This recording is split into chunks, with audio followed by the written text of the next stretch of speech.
আজকে তোমাদের ক্লাস 12-এর যে নাটক পাঠ্য সেটি অজিতেশ বন্দ্যোপাধ্যায়ের লেখা নাটক নানা রঙের দিন। তোমাদের যে কোনো টেক্সট শুরু করার আগেই যেভাবে শুরু করেছি সেখানে যে নাট্যকার, যে লেখক, যে কবি, যার সম্পর্কেই আমরা পড়ব না কেন, তার সম্বন্ধে সাধারণ কতগুলো তথ্য আমাদের প্রথমে জেনে নেওয়া একান্ত প্রয়োজন। কিন্তু টেক্সটে একেবারে ঢোকবার আগে তোমাদের প্রথমেই যে কথা বলবার, তোমরা ধারাবাহিকভাবে যারা ক্লাস দেখছো তারা অবশ্যই লাইক করবে, কমেন্ট করবে এবং নিজের মতামত কীরকম লাগছে সেটা অবশ্যই কমেন্ট করে জানাবে। আর যেটা করবে, বন্ধুদের মধ্যে ক্লাসগুলো ভাগ করে নেবে। তাহলে আজকে আমরা যে নাটক পড়ব সেটি হলো অজিতেশ বন্দ্যোপাধ্যায়ের লেখা নাটক নানা রঙের দিন। তিনি 1933 সালের 30শে সেপ্টেম্বর জন্মগ্রহণ করেন সাবেক মানভূম জেলা, এখন বর্ধমানের উপগ্রামে। বাবার নাম, মায়ের নাম দেওয়া রয়েছে, কোথা থেকে স্কুল, কোথা থেকে কলেজ, কোন বিদ্যালয়ে পড়াশুনো করেছেন সেটা সম্পূর্ণ একটা চেহারা দেওয়া রয়েছে, তোমরা দেখে নেবে।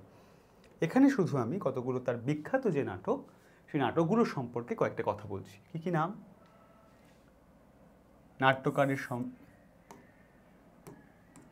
নাট্যকারের সন্ধানে 6টি চরিত্র, নানা রঙের দিন, মঞ্জরি আমের মঞ্জরি, যখন একা, শের আফগান, 3 পয়সার পালা, সব বিখ্যাত নাটক, তাদের প্রযোজনা বিখ্যাত আর কি। তিনি গণনাট্যের সঙ্গে যোগ দিয়েছিলেন, নান্দিকারে তিনি প্রতিষ্ঠা করেন, পাপপুণ্য, ভালো মানুষ, সওদাগরের নৌকা, মুদ্রা রাক্ষস। তিনি নির্দেশনা দিয়েছিলেন, অভিনয় করেছিলেন, তিনি কবিতা অনুবাদ করেছেন, উপন্যাস লিখেছেন, প্রবন্ধ ছোট গল্প লিখেছেন। তিনি সঙ্গীত নাটক একাডেমি পুরস্কার লাভ করেছিলেন। তাহলে এই হলো তোমাদের অজিতেশ সম্পর্কিত কিছু তথ্য। আজকে এই নাটক শুরুর আগে তোমাদের একটু এই তথ্যগুলো জেনে নেওয়া প্রয়োজন। তোমরা দেখে নেবে, টেক্সটে সবটাই লেখা আছে, তোমরা এটা দেখে নেবে। যেভাবে নাটক যে কোনো শুরু করার আগে তার বিশেষ কিছু কি হয়, চরিত্র দেয়া থাকে, মানে নাটকটি কারা কারা রয়েছেন। তাহলে এখানে আমরা দেখতে পাবো একজন রজনীকান্ত চট্টোপাধ্যায়,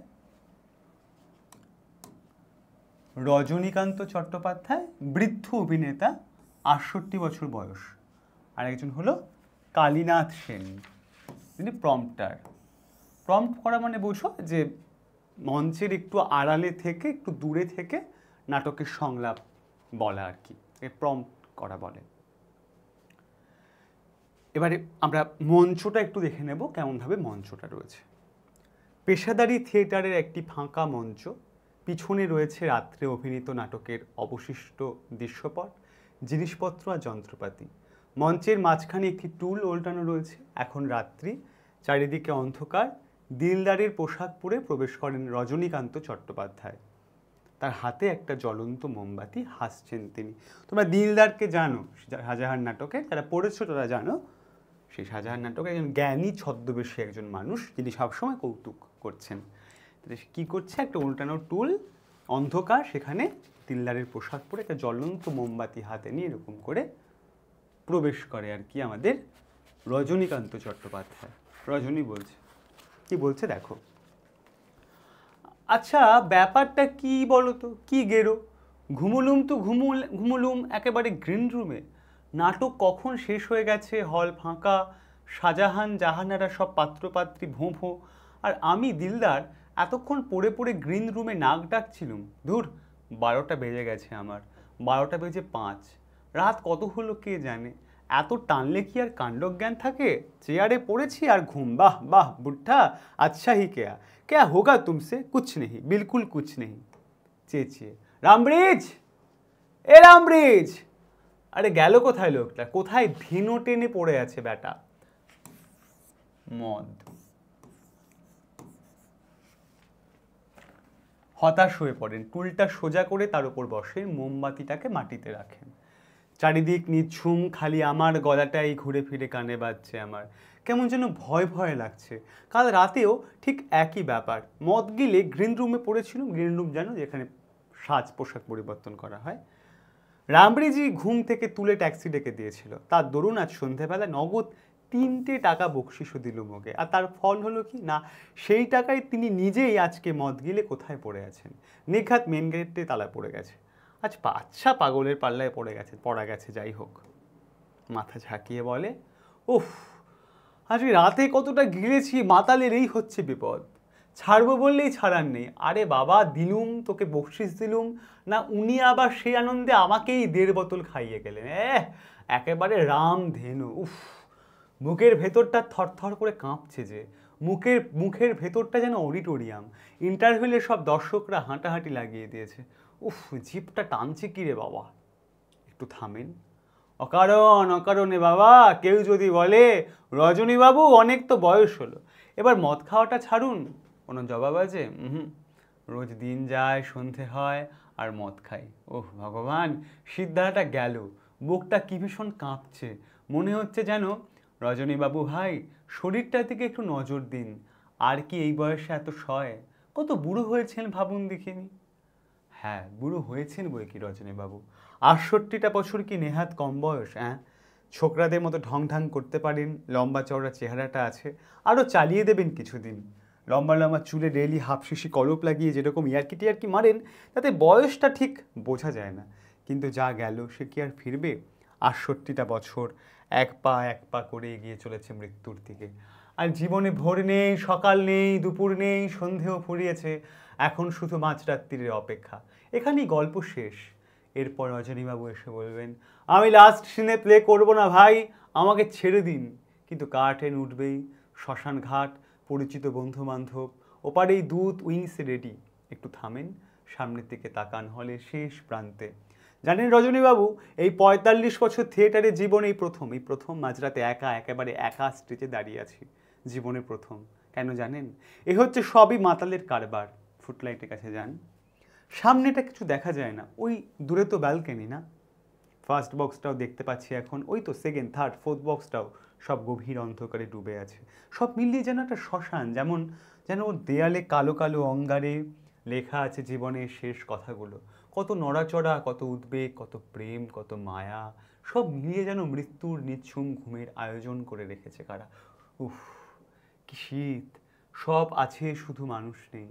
সব ভুতুরে বাড়ির মতো খাঁ করছে। মরে গেছে নাকি? শিরদাঁড়ার ভিতর দিয়ে কিরকম শিরশির করছে যেন। রামব্রিজ, রামব্রিজ কাহা গেয়া রে। উফ, এই মাঝরাতে একা কি সব মৃত্যু, শ্মশান, আবল তাবল ভাবছি। হবে না কেন? কম গিলেছি আজকে। মদটা ছেড়ে দিন রজনীবাবু, মদটা ছেড়ে দিন। বুড়ো হয়ে গেছেন, আর 2 দিন বাদেই খাটে উঠবেন মশাই। ধরুন আপনার মতো বয়স হয়েছে যাদের, 68টা বছর, তারা সময় মতো মাপযোগ করে খাওয়া দাওয়া করেন, সকাল সন্ধ্যে বেড়াতে যান, সন্ধ্যেবেলা কীর্তন শোনেন, ভগবানের নাম করেন। আর আপনি রজনীবাবু এসব কি করছেন মশাই? মাঝরাতে দিলদারের পোশাক পরে পেট ভর্তি মদ গিলে এসব থিয়েটারি ভাষায় কি আবোল তাবোল বলছেন বলুন তো? কেউ শুনলে ভয় পেয়ে যাবে যে। আন্দাজ করুন দেখি, আপনার চোখগুলো দেখতে এখন কেমন লাগছে? যান মেকআপ টেকআপ তুলে, চুল আঁচড়ে, ভদ্র গোছে জামা কাপড় পরে বাড়ি যান দেখিনি। কি যে পাগলামি করেন সারা রাত ধরে, এসব ভাবলে হঠাৎ হার্ট ফেল করবে যে। উইংস দিয়ে বেরিয়ে যেতে চান, যেই এগিয়েছেন অমনি দেখা গেল পরনে ময়লা পাজামা, গায়ে কালো চাদর, এলোমেলো চুল, বুড়ো কালীনাথ সেন ঢোকেন। রজনীবাবু ভয়ে চিৎকার করে পিছিয়ে যান। কে? কি চাই তোমার? কি চাই? অর্ধেক রাগ অর্ধেক বিনতি করে, কে তুমি? কালীনাথ বল, আমি। রজনী এখনো, কে? নাম বলো। আমি চাটুর্যমশাই, আমি কালীনাথ, আপনাদের প্রম্পটার কালীনাথ। রজনীকান্ত অসহায় হলে টুলের উপর বসে পড়েন, জোরে জোরে নিঃশ্বাস পড়তে থাকে, সারা শরীর কাঁপতে থাকে। কে? ও তুমি কালীনাথ, তুমি এত রাতে কি করছিলে এখানে? আমি রোজ লুকিয়ে গ্রিন রুমে ঘুমোই চাটুর্যমশাই, কেউ জানে না। আপনি বামুন মানুষ, মিছে কথা বলবো না, আপনার পায়ে ধরছি, এই কথাটা মালিকের কানে তুলবেন না চাটুর্যমশাই। আমার শোয়ার জায়গা নেই, একেবারে বেঘরে মারা পড়বো তাহলে। ও তুমি কালীনাথ, তাই বলো কালীনাথ, তুমি কি হয়েছে জানো? আজকের শোতে আমি 7টা ক্ল্যাপ পেয়েছি, হাততালি। হ্যাঁ, 2বার তো স্পষ্ট শুনেছি। মাইরি, এই না হলে অ্যাক্টিং। কে যেন একবার বললে, দেখছো রজনী চাটুর্যে, মরা হাতি সোয়া লাখ। তাহলেই বুঝলে কালীনাথ, পাবলিক এখনো কীরকম ভালোবাসে আমাকে। আসলে যতক্ষণ স্টেজে দাঁড়িয়ে থাকি ততক্ষণ কদর, তারপর যে যার ঘরে যায় তখন কে কার। কেই বা এই বুড়ো মাতালটার খোঁজ করে, বলে উঠুন রজনীবাবু, চলুন বাড়ি যাবেন। কেউ বলে না। আদিনাথ বলছে, বাড়ি চলুন, আপনাকে আমি বাড়ি পৌঁছে দেবো। রজনী বলে, কেন বাড়ি, কেন, কোথায়? আপনার মনে পড়ছে না আপনার বাড়ি কোথায়? তা পড়ছে বইকে, কিন্তু কি হবে বাড়ি ফিরে, একটু ভালো লাগে না বাড়িতে, জানো আদিনাথ? পৃথিবীতে আমি একা, আমার আপনজন কেউ নেই, বউ নেই, ছেলে মেয়ে নেই, সঙ্গী সাথী নেই, কেউ কোথাও নেই। আমি একদম একা, একেবারে নিঃসঙ্গ, কেমন জানো? ধুধু করা দুপুরে জ্বলন্ত মাঠে বাতাস যেমন একা, যেমন সঙ্গীহীন, তেমনি আদর করে একটা কথা বলে এমন কোনো লোক আছে আমার? মরবার সময় মুখে দু ফোঁটা জল দেয় এমন কেউ নেই আমার আর, জানো?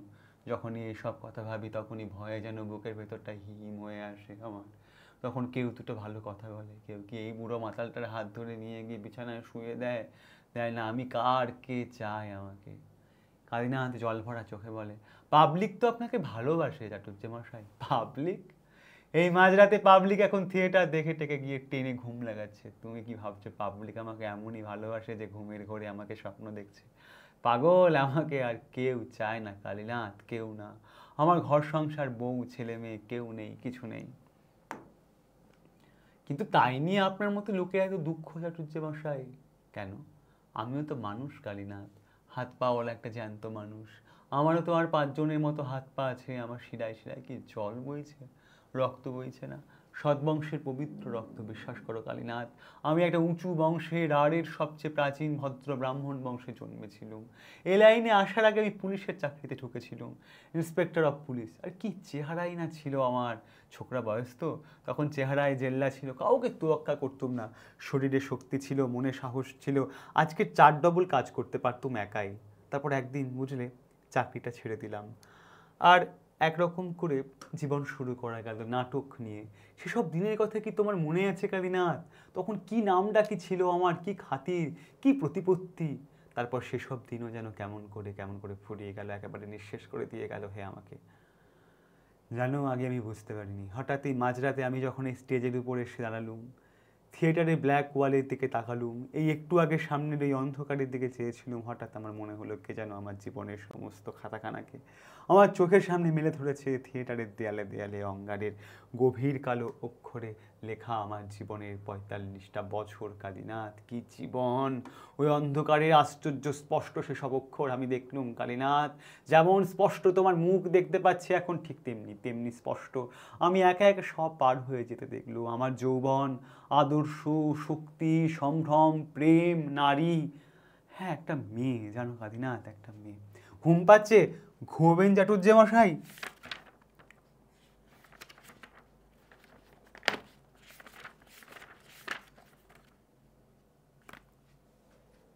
তখন আমার বয়স বেশি নয়, সবে লাইনে এসেছি, সারা দেহ মনে ফুটছে টকবক করে উৎসাহ। একদিন একটা মেয়ে থিয়েটার দেখে প্রেমে পড়লো আমার। বিশ্বাস করো, সে বেশ বড় লোকের মেয়ে, বেশ সুন্দর দেখতে ছিল মেয়েটা। ওর বাপের টাকা পয়সাও ছিল অঢেল। মেয়েটা বেশ লম্বা, ফর্সা, সুন্দর, ছিপছিপে গড়নের, উঠতি বয়স, আর মনটা ছিল দারুণ ভালো। কোনো ঘোরপ্যাঁচ নেই, সব ভালো তার। কিন্তু কিন্তু ওরই মধ্যে কোথায় যেন আগুন লুকিয়েছিল। গ্রীষ্মের বিকেলে পশ্চিম আকাশে সূর্যাস্তের মেঘ যে আগুন লুকিয়ে রাখে, সেই আগুন। কালীনাথ, সে কি আশ্চর্য মেয়ে, কেমন করে বোঝাবো তোমাকে?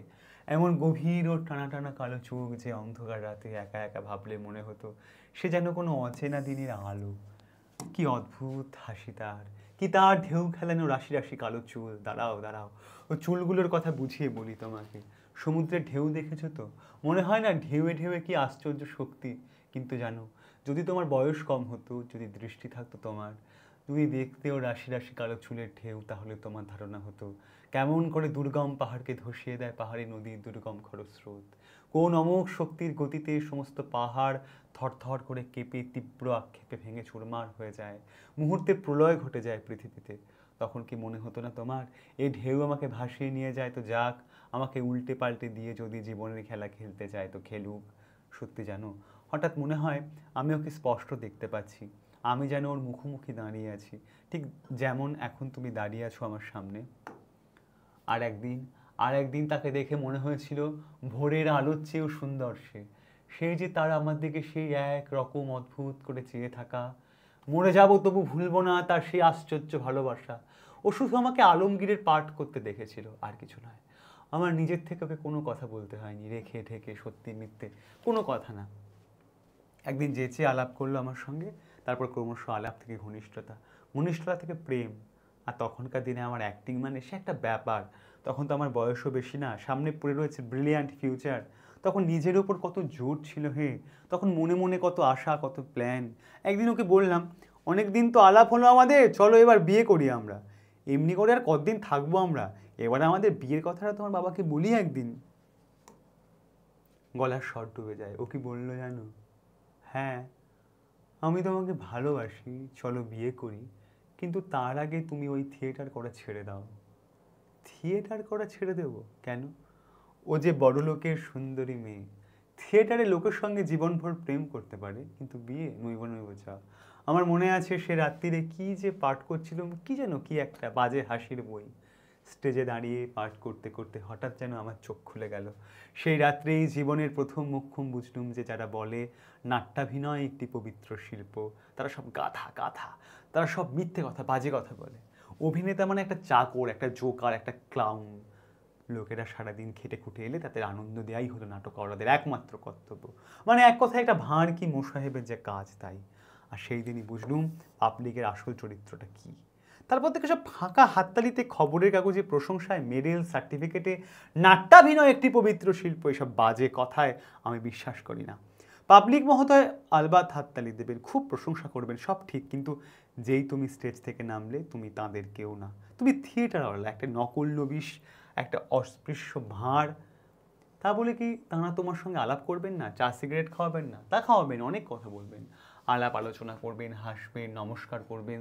তা নইলে বাহিরে জাহির করবেন কি করে? বাইরে অমুক আর্টিস্ট, হ্যাঁ হ্যাঁ ওকে আমি চিনি, ওর সঙ্গে আমার খুব খাতির, উনি তো সেদিন অবধি আমাদের ঘরে।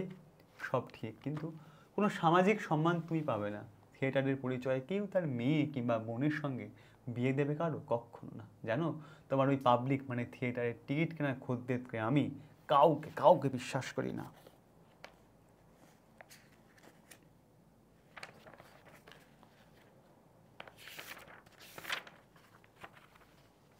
পুরনো দিনের কথা ভুলে যান চাটুজ্জেমশাই, শুধু শুধু মন খারাপ করে কি হবে? চলুন বাড়ি নিয়ে যাই আপনাকে। নাট্যাভিনয় একটি পবিত্র শিল্প, এই পবিত্রতার নামাবলিটা সেদিন হঠাৎই ফাঁস হয়ে গেল আমার সামনে, হঠাৎ। আর তারপর থেকে সেই মেয়েটা কি হলো কে জানে। আমারও আর কিছু ভালো লাগতো না। ভবিষ্যতে চিন্তা চিন্তা সব বই বাছাই ফাছাই মাথায় উঠে গেল। আবোল তাবোল সব পাঠ করতে লাগলাম। সেসব যা তা পাঠ। লোকের মুখে শুনলাম জ্ঞানী ব্যক্তিদের মতে এইসব দেখে টেকেই নাকি দেশের ছোড়াগুলো গোল্লায় যাচ্ছে। তবু যেই স্টেজে নেমেছি অমনি ওই সব জ্ঞানী ব্যক্তিরাই বলেছেন, বাহ বাহ, দারুণ, কি ট্যালেন্ট। ধুত্তর, নিকুচি করেছে ট্যালেন্টের। আস্তে আস্তে বয়স বাড়ল, গলার কাজ নষ্ট হয়ে গেল, একটা নতুন চরিত্রকে বোঝবার, ফুটিয়ে তোলবার ক্ষমতা নষ্ট হয়ে গেল। থিয়েটারের দেয়ালে দেয়ালে কার অদৃশ্য হাত অঙ্গারের কালো কালো জ্বলন্ত অক্ষরে লিখে দিয়ে গেল প্রাক্তন অভিনেতা রজনী চাটুর্যের প্রতিভার অপমৃত্যুর করুণ সংবাদ। আমি আগে বুঝতে পারিনি জানো, আজ রাতে হঠাৎ ঘুম ভেঙে চমকে জেগে উঠে আমি স্পষ্ট বুঝতে পারলাম কথাটা। পিছনের দিকে তাকিয়ে দেখি অন্ধকারে দাঁড়িয়ে চুপ করে আমার দিকে তাকিয়ে আছে আমার এই জীবনের ৬৮টা বছর। আমার সামনে দাঁড়িয়ে আছে বুড়ো রজনী চাটুর্যে, আর কপায় গলি শ্মশানের চিতার আঁচ লাগবে গায়ে, ঝলসে দেবে আমাকে। পুরনো দিনের কথা ভুলে যান চাটুর্যে মশাই, পুরনো দিনের কথা ভুলে যান। আপনি চুপ করে বসুন এখানে, আর কিছু ভাববেন না। ভগবান আছেন চাটুর্যে মশাই, অদৃষ্ট তো মানেন আপনি চেঁচিয়ে, রামরেজ রামরেজ। রজনী হঠাৎ জেগে, সেসব দিনে কি না পারতাম, যেমন খুশি তাই পারতাম। তোমার মনে আছে সেসব দিনের কথা? কি সহজেই এক একটা চরিত্রকে বুঝতে পারতাম, কি আশ্চর্য সব নতুন রঙের চরিত্রগুলো চেহারা পেত, কি অসীম বিশ্বাসে ভরা ছিল। এই জায়গাটা শোনো, শোনো হেতো বলি, দাঁড়াও একটু দম টেনে নিয়ে আগে। মনে আছে রিজিয়া নাটকে বক্তিয়ারের সিনটা?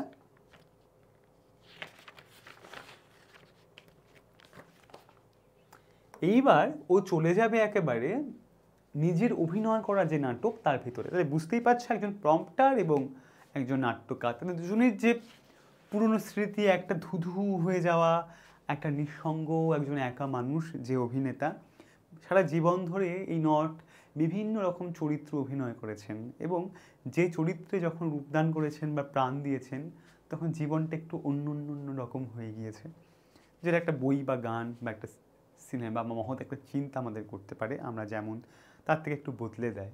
কিন্তু এই যে একটা মানুষ একজন নট বিভিন্ন চরিত্রের মধ্যে দিয়ে যায়, তখন একটা সংবেদনশীল মানুষের মনে তো একটা ভুবন তৈরি হয় সে অভিনয়ের দেখে অভিনেতার।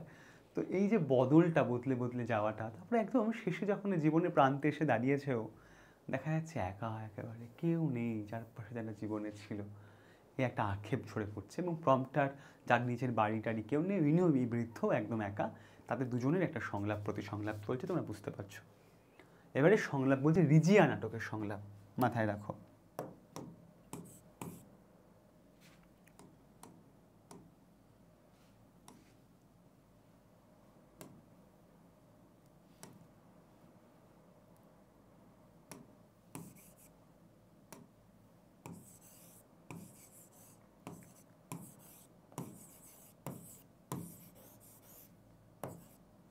শাহজাদি সম্রাট নন্দিনী মৃত্যু ভয় দেখাও কাহারে, যেন নাকি তাতার বালক মাতৃঅঙ্ক হতে ছুটে যায় সিংহ শিশুসনে করিবারে মল্লরণ, শানিত ছুরিকা ক্ষুদ্র ক্রীড়নক তার জীবনের ভয় দেখাও সম্রাজ্ঞী, বক্তিয়ার মরিতে প্রস্তুত সদা।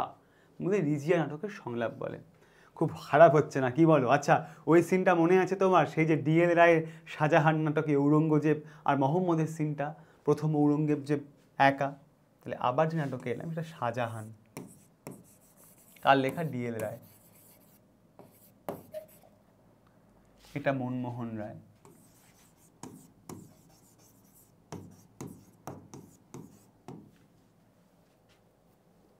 বড় ভয়ঙ্কর যোগ, শাহনাজ আর যশবন্ত সিংহ। আমি কিন্তু প্রধান আশঙ্কা করছি এই মোহাম্মদকে, তার চেহারা কম কথা কয়, আমার প্রতি একটা অবিশ্বাসের বীজ তার মনেকে বাপন করে দিয়েছে।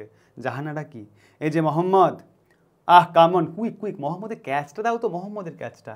প্রম্পটারকে বলে কালীনাথ, প্রম্পটার তাকে বলছে পরের অংশটা বলতে, বলছে পিতা আমায় ডেকেছিলেন, হ্যাঁ আমি কাল রাজধানীতে ফিরে যাচ্ছি, তুমি সুজার অনুসরণ করবে, মির্জুমলাকে তোমার সাহায্যে রেখে গেলাম। যে আজ্ঞা পিতা। আচ্ছা যাও, দাঁড়িয়ে রইলে যে, এ বিষয়ে কিছু বলবার আছে? না পিতা, আপনার আজ্ঞাই যথেষ্ট, তবে আমার একটা আর্জি আছে পিতা। কি? চুপ করে রইলে যে, বলো পুত্র। কথাটা অনেক দিন থেকে জিজ্ঞাসা করব মনে করছি, কিন্তু এ সংশয় আর বক্ষে চেপে ধরে রাখতে পারছি না, ঔদ্ধত্য মার্জনা করবেন, বলো। পিতা, সম্রাট শাহজাহান কি বন্দী? না, কে বলেছে? তবে তাকে প্রাসাদে রুদ্ধ করে রাখা হয়েছে কেন? সেরূপ প্রয়োজন হয়েছে। আর ছোট কাকা মোরাদ, তাকে এই রূপে বন্দি করে রাখা কি প্রয়োজন? হ্যাঁ। আর আপনার এই সিংহাসনে বসা পিতামহ বর্তমানে? হ্যাঁ পুত্র। পিতা, পুত্র রাজনীতি বড় কূট, এ বয়সে বুঝতে পারবে না, সে চেষ্টা করো না।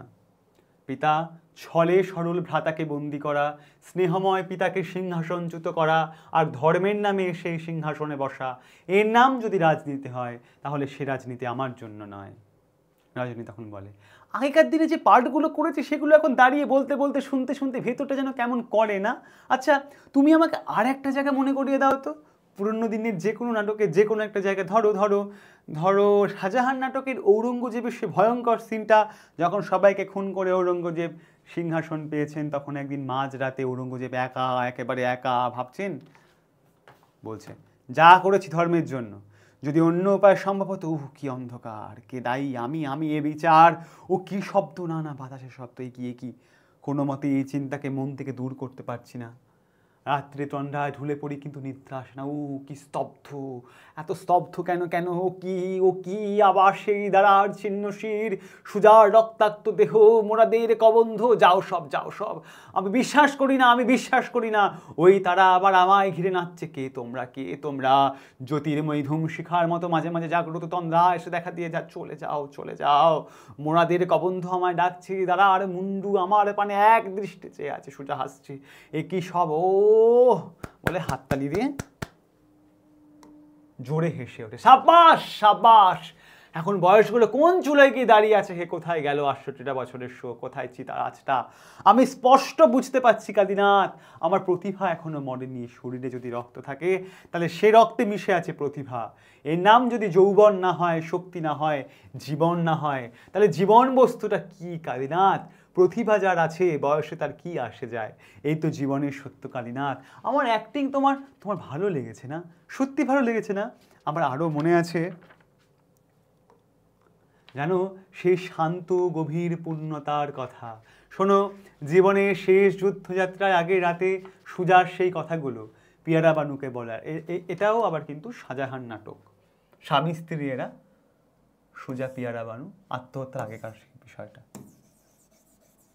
পারলে শাহজাহানটা একটু পড়ে নিও তো গো, নীলায় বিখ্যাত নাটক, বা শুনে নিতেও পারো। ইউটিউবে সার্চ করো, বিষ্ণু ভদ্ররা মিলে আকাশবাণী একটা প্রয়োজন আছে, শুনে নিও।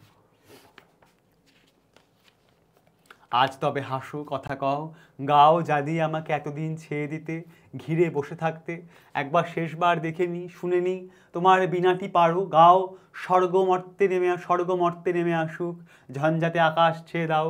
তোমার সৌন্দর্যে একবার এ অন্ধকারকে ধাঁধিয়ে দাও দেখি। তোমার প্রেমে আমাকে আবৃত করে দাও। বসু, আমি আবার অশ্বরাহীদের বলে আসি, আজ সারা রাত্রি ঘুমাবো না। কে?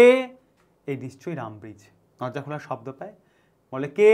বলে নিশ্চয়ই রামব্রিজ। আপনার প্রতিভা এখনো মরেনি চাটুর্যে মশাই, ঠিক পুরনো দিনের মতোই আছেন আপনি, পুরনো দিনের মতো। দরজার শব্দের দিকে চাকি রজনী বলে, ইধার এ রামব্রিজ, স্টেজ পর চলাও। কালীনাথকে বলে, বয়স বেড়েছে তো কি হয়েছে কালীনাথ, এই তো জীবনের নিয়ম। আনন্দে হেসে, আরে তুমি কাঁদছো কালীনাথ, তোমার চোখে জল কেন বলো তো? আরে এসো এসো, দূর কাঁদে নাকি, বুকে জড়িয়ে ধরে জল ভরা চোখে। শিল্পকে যে মানুষ ভালোবেসেছে তার বার্ধক্য নেই কালীনাথ, একাকিত্ব নেই, রোগ নেই, মৃত্যু ভয়ের উপর সে তো হাসতে হাসতে ডাকাতি করতে পারে। হায় কালীনাথ, আমাদের দিন ফুরিয়েছে, হায় রে প্রতিভা, কোথায় গেল বলো তো? জীবনের পাত্র শূন্যতায় রিক্ত করে দিয়ে কোথায়, কার কাছে, কোন দেশে গেল প্রতিভা? যাবার আগে মজলিসি গল্পে আস্থা করে নির্বাসন দিয়ে গেল আমাকে। আর তুমি সারা জীবন থিয়েটারের প্রম্পটার হয়েই তোমার জীবন ফুরিয়ে গেল। চলো কালীনাথ, চলো যাই। জানো, সত্যি কথা বলতে কি, ওসব প্রতিভা আমার কিছু নেই। দিলালে পাঠটা মন্দ করি না, তাও আর বছর কয়েক পরে মানাবে না আমাকে, তাই না? অতএব ওথেলোর সেই কথাগুলো মনে আছে তোমার? সেই যে ছিল, ও now for ever, farewell the tranquil mind, farewell content.